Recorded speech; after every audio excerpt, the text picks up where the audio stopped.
Deaf association of રાજકોટનું આજે આપણી જે આ સંસ્થા છે તેનો ઉદ્ઘાટન સમારોહ છે.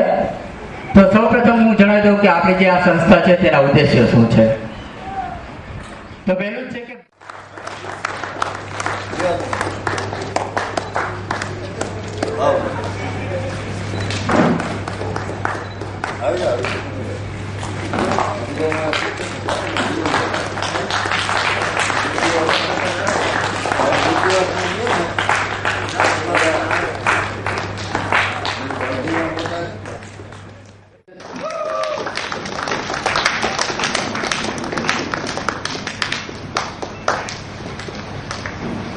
ઉદાહરણો છે ને આપ સૌએ એના ઉદાહરણ છે.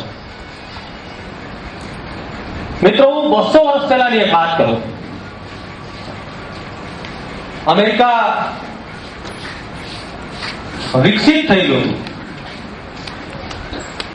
આને જો કોઈ ખામી કરતું હોય, આને જો કોઈ ઘણી સારી રીતે ખીલેલી હોય, આજે હું સામેની વ્યક્તિ બોલે ત્યારે આશીર્વાદ પામેલા લોકો છે. અંગ્રેજીમાં તેને બ્લિસ્ડ પીપલ કહેવાય, એવા લોકો છે. દુનિયાનો જે ઘોંઘાટ અમે સાંભળીએ છીએ, જેનાથી અમે ત્રાસી જઈએ છીએ, વોઇસ પોલ્યુશન જેને કહે છે,